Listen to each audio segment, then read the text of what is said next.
बिस्मिल्लाहिर्रहमानिर्रहीम। Welcome to my kitchen. आज हम आपके साथ एक और नई मज़ेदार सी रेसिपी शेयर करेंगे।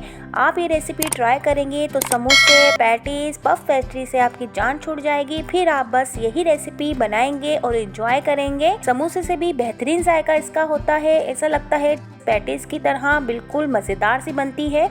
आइए स्टार्ट करते हैं। इसके लिए मैंने 250 ग्राम मैदा लिया है, यानी 1 पाव मैदा लिया है। इसमें थोड़ा सा मैं नमक ऐड कर रही हूँ। अब थोड़ा थोड़ा करके हम इसका एक डो बना लेंगे। एक नॉर्मल डो बनाना है हमें, ना ज़्यादा सख्त डो बनाना है और ना ही ज़्यादा नरम, बस नॉर्मल डो बनाना है। थोड़ा थोड़ा पानी डालते जाएंगे हम इसके अंदर, एक साथ पानी नहीं ऐड करेंगे। बस हमें एक नॉर्मल सा डो बना के रेडी करना है। ये देखिए मैंने डो बना लिया है, बिल्कुल ना सॉफ्ट है और ना ही ज़्यादा सख्त है। अब मैं इसको 10 मिनट के लिए कवर करके रख दूंगी। कवर करना ज़रूरी है इसको, और रेस्ट देना भी बहुत ज़रूरी है। तब तक हम इसकी फिलिंग तैयार करते हैं।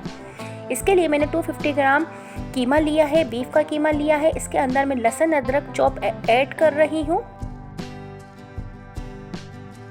अब इसके अंदर हम थोड़ा सा पानी ऐड करेंगे क्योंकि कीमे को हमें पकाना है। नमक ऐड करेंगे इसके अंदर। अब मैं इसके अंदर हल्दी ऐड करूंगी और लाल मिर्च का पाउडर मैं ऐड करूंगी। अब मिक्स करेंगे अच्छी तरीके से इसे। थोड़ा सा पानी मैं और ऐड करूंगी ताकि इस पानी के अंदर कीमा अच्छी तरीके से गल जाए, और पूरा पानी जो है हमें इसका खुश्क करना है। अब मैं इसको कवर कर दूंगी। ये देखिए पानी बिल्कुल ड्राई हो चुका है, कीमा हमारा बिल्कुल पक चुका है। अब हम इसके अंदर दूसरे इंग्रेडिएंट्स डालेंगे। लाल मिर्च मैं इसके अंदर ऐड कर रही हूँ, हरी मिर्च ऐड कर रही हूँ इसके अंदर में, धनिया ऐड कर रही हूँ कूटा हुआ, ज़ीरा ऐड कर रही हूँ कूटा हुआ, और गरम मसाला इसके अंदर हम ऐड करेंगे। मिक्स करेंगे और पानी हमें अच्छी तरीके से सुखाना है। अब 1 कप इसके अंदर चॉप प्याज ऐड कर दूंगी मैं। प्याज को थोड़ा सा नरम करेंगे हम। याद रखना है कीमा बिल्कुल ड्राई होना चाहिए, खुश्क पानी इसमें बिल्कुल भी नहीं होना चाहिए। अब मैं इसके अंदर हस्बे जायका नमक ऐड कर दूंगी। ये देखिए प्याज हमारी नरम हो गई है। अब पुदीना डालेंगे हम इसके अंदर, ढेर सारा धनिया ऐड करेंगे और इसके अंदर कसूरी मेथी मैं ऐड करूंगी। मिक्स करेंगे अच्छी तरीके से। बस अब चूल्हा बंद कर देंगे। हमारी ये जो फिलिंग मज़ेदार सी, इतनी ज़बरदस्त सी खुशबू आ रही है धनिया पुदीने की, और जो हमने इसके अंदर सीजनिंग की है। अब इसको हम ठंडा करेंगे। अब जो डो हमने रखा था रेस्ट देने के लिए, अब उस पर आ जाएंगे। थोड़ा सा बस इसको हम हल्का सा हम इसको गूंदेंगे, ज़्यादा नहीं, बस थोड़ा सा गूंदना है, 1 मिनट। अब मैं इसके पोर्शन कर लूँगी, इसके पार्ट कर लूँगी। अब इसके छोटे छोटे से पेड़े बनाएंगे, ज़्यादा छोटे नहीं बनाने हमें इसके पेड़े। ये देखिए मैंने 3 हिस्सों में इसको डिवाइड कर लिया है। अब मैं इसके पेड़े बना लूँगी, पेड़े तोड़ लेंगे सारों के। ये देखो इस तरीके से इतने साइज़ के हमें पेड़े बनाने हैं। ये कचौरियाँ थोड़ी सी बड़ी बनती है, इस वजह से पेड़े आप बड़े लें तो बड़ी ही कचौरियाँ ज़बरदस्त सी लगती है। ये देखिए सारे पेड़े मैंने बना लिए हैं। अब इसको मैं राउंड शेप दे लूँगी। अब घी लेंगे, 3 टेबल स्पून हमने घी लिया है। घी मेल्ट नहीं होना चाहिए, थोड़ा सा जमा हुआ होना चाहिए। बस 3 टेबल स्पून आप घी ले लें। अब इसके अंदर 2 टेबल स्पून हम कॉर्नफ्लावर ऐड करेंगे। याद रखिए कॉर्नफ्लावर ऐड किया है, ना ही मैदा ऐड किया है, सिर्फ कॉर्नफ्लावर ऐड करेंगे। घी और कॉर्नफ्लावर के मिक्सचर को अच्छी तरीके से मिक्स करेंगे। ना इसमें हमें बेकिंग पाउडर ऐड करना है और ना ही बेकिंग सोडा। जस्ट हमने 3 टेबल स्पून अगर घी लेंगे तो 2 टेबल स्पून हम इसके अंदर कॉर्नफ्लावर ऐड करेंगे। अब ये हमने लेई सी बना ली है। अब एक पेड़ा मैं लूँगी, जो हमने पेड़े बना के रखे थे उसमें से एक पेड़ा लेंगे, थोड़ा सा खुश्क मैदा इसके ऊपर डालेंगे। अब इसको हम रोल करेंगे। एक पतली सी बस हमें रोटी बनानी है, थिन सी बिल्कुल।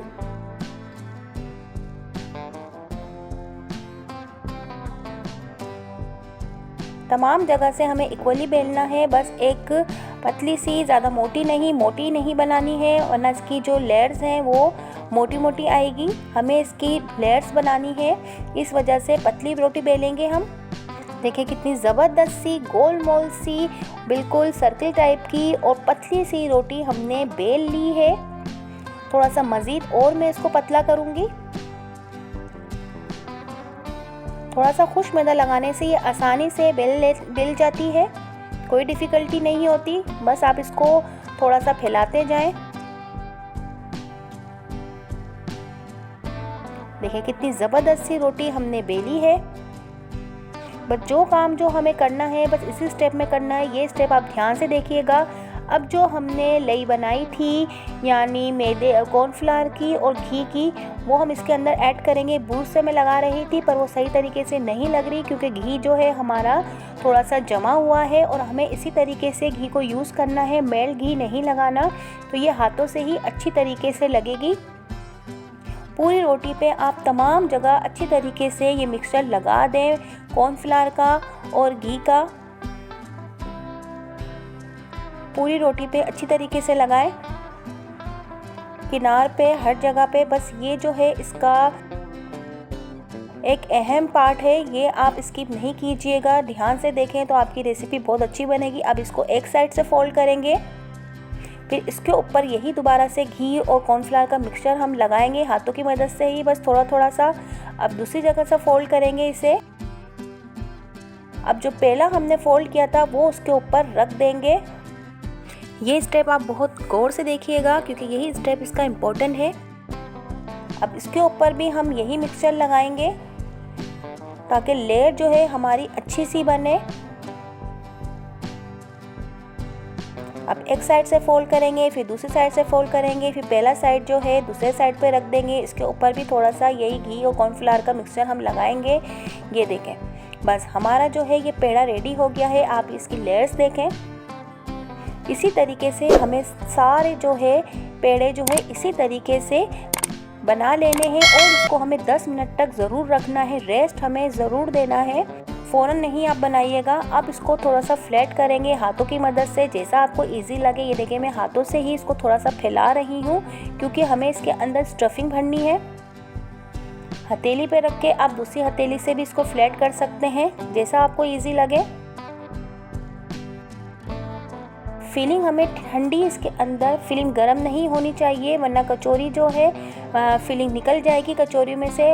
और फिलिंग हमें ज़्यादा भरनी है, थोड़ी फिलिंग नहीं भरिएगा। बस दबा के हमें थोड़ी सी 2 चम्मच भर के फिलिंग इसके अंदर ऐड करनी है। अब बंद करने का तरीका आप देख लें। पहले एक कॉर्नर को उठाएंगे, फिर दूसरा उसके साथ मिला देंगे। अब इसको लॉक करते जाएंगे और मसालों को हाथों की मदद से अंदर हम जो है अंदर कर देंगे और बस इसको बिल्कुल कवर कर देंगे, लॉक कर देंगे। अभी ऊपर से बिल्कुल फोल्ड कर देंगे। आपको बंद अच्छी तरीके से करना है वरना फ्राई करते वक्त मसाला जो है बाहर आ सकता है और कचौरी बिल्कुल बेकार हो जाती है। इस तरीके से हम मसाला भर लेंगे। भरने के बाद भी हम इसको रेस्ट देंगे। रेस्ट लाजमी देना है, 10-10 मिनट का आप ज़रूर रेस्ट दें। अब दूसरा पेड़ा भी मैंने इसी तरीके से हाथों से फैला लिया है। स्टफिंग जो हमने कीमे की रेडी करी है वो हम इसके अंदर ऐड करेंगे। देखिए कितनी सारी मैं इसके अंदर स्टफिंग डाल रही हूँ, इससे ही मज़ेदार हमारी जो है ये कचौरियाँ बनके रेडी होगी। अब ये देखिए थोड़ा सा मैं कॉर्नर इसके खींच के लंबे कर रही हूँ, फिर इन दोनों को मिला दिया है। दूसरा भी मैं इसी तरीके से कर रही हूँ। अब जो इसके साइड के जो कॉर्नर बचे हैं उसको भी हम थोड़ा सा खींच के बिल्कुल मिला देंगे। ये दूसरा तरीका है बंद करने का। अब आपको जैसा इजी लगे आप वैसा ही तरीके से बंद कर सकते हैं। अब इसको हम राउंड कर लेंगे, गोल बना लेंगे। अब थोड़ा सा इसको हाथों की मदद से फ्लैट करके बस इस तरीके से सारे रेडी कर लेंगे और 10 मिनट के लिए इसको छोड़ देंगे। फ्राई करने का भी स्टेप आप ध्यान से देखें, तेल ज़्यादा गर्म नहीं होना चाहिए। अब कचौरी पे जो हमने फिलिंग करी है उसको थोड़ा सा हाथों से हम चपटा करेंगे और तेल में ऐड कर देंगे। हाथों की मदद से चपटा करेंगे, ज़्यादा चपटा नहीं करना वरना फिलिंग जो है निकल जाएगी बाहर। बस थोड़े से किनार वगैरह इसके थोड़े से जितना फैल सकती है कचौरी उतना ही फैलाएंगे हम इसको। और आप तेल का टेम्परेचर देख सकते हैं कि बस मैंने डाला है और देखिए हल्के हल्के से बबल्स आने लग गए हैं इसके अंदर। तेज़ गर्म नहीं होना चाहिए वरना लेयरिंग जो है कचौरियों की अच्छी नहीं आएगी। अभी हम इसको बिल्कुल भी नहीं हिलाएंगे, बस एक तरफ से थोड़ा सा उसको फ्राई होने देंगे। अब ये देखें कचौरियाँ जो है ऊपर आना स्टार्ट हो गई है, फ्लो करने लग गई है। अब हम इसकी साइड चेंज करेंगे। उससे पहले साइड चेंज नहीं करनी है वरना ये बहुत सॉफ्ट होती है। बहुत एहतियात से आप इसको साइड चेंज करें। ये देखिए, जब हमने कचौरियों को तेल में डाला था तो ये बिल्कुल नीचे जाके बैठ गई थी। स्लो आंच में हमने इसको फ्राई किया था तो देखिए ये ऊपर फ्लो करने लग गई है। इसका मतलब है लेयरिंग जो है बहुत ज़बरदस्त सी अंदर से पक चुकी है। कितने बड़े साइज की भी हो गई है। बस हम इसकी साइड चेंज करेंगे। बस आराम से हमें साइड चेंज करनी है क्योंकि बहुत क्रिस्पी बनती है ये। देखिए कितनी फूल रही है कचौरियाँ, ज़बरदस्त सी, कितनी माशाल्लाह कितनी ज़बरदस्त सी कचौरियाँ बनके रेडी हो रही हैं। देखें कितनी ज़बरदस्त सी फूल रही है। बस अभी हम इसकी आंच जो है बिल्कुल धीमी ही रखेंगे। तकरीबन 20 मिनट इसको फ्राई करने में लगते हैं। आराम से, तसल्ली से, जल्दी नहीं करनी है। ये देखिए इसमें कलर आना स्टार्ट हो गया है। अब जैसे ये फ्लो करेगी तो हम बस इसका आप टेम्परेचर जो है तेज़ कर देंगे क्योंकि बस अब ये अंदर से पक चुकी है। जस्ट हमें इसको कलर देना है प्यारा सा। देखिए कितनी क्रिस्पी बनी है कि देखिए तेल के अंदर भी जो है कचौरी हल्के हल्के से उसकी कवरिंग है ऊपर से निकल के टूट रही है। कलर देखें कितना ज़बरदस्त आया है और इतनी क्रिस्पी। एक एक लेयर इसकी आप जब इसको तोड़ेंगे, खाएंगे, एक एक लेयर आपको इसकी नज़र आएगी। अब ज़बरदस्त सा कलर आ गया है। अब मैं इसको निकाल लूँगी, डिश आउट कर लूँगी। रमज़ान में आप ये रेसिपी ज़रूर ट्राई करें, आपको बहुत ही मज़ा आएगा। और कितने बड़े साइज़ की हो गई है और कितनी अच्छी तरीके से फूली है ये, बिना बेकिंग पाउडर के, बिना बेकिंग सोडा के। जस्ट हमने इसका नमक डाल के सिर्फ डो गूंदा था और इसकी लेयरिंग की है वो भी 2 चीज़ों से सिर्फ। बस अब सारी कचौरियाँ आप निकाल लें। कलर देखें ज़बरदस्त सा आ गया है। बस जब लास्ट में जब ये कचौरियाँ फ्लो करने लगे तब आप आँच जो है तेज़ करें ताकि फिर हमें कलर देना है। ये देखिए सारी कचौरियाँ मैंने निकाल ली है और आप लुक देखें कितनी ज़बरदस्त सी आई है और यकीन माने खाने में इतनी मज़ेदार होती है ये। अब मैं आपको इसे तोड़ के दिखाऊंगी। देखिए कितनी क्रिस्पी बनी है कि बस दबाते ही देखें फ़ौरन से ऊपर से जो इसकी लेयरिंग्स है बिल्कुल टूट रही है। आप ज़रूर ट्राई करें इसको। और अगर आपको मेरी रेसिपी पसंद आई है तो प्लीज़ लाइक करें, शेयर करें, कमेंट्स करें, सब्सक्राइब करें। प्लीज़ सब्सक्राइब करें। मिलते हैं आपसे अगली रेसिपी पे। तब तक के लिए अल्लाह हाफिज़।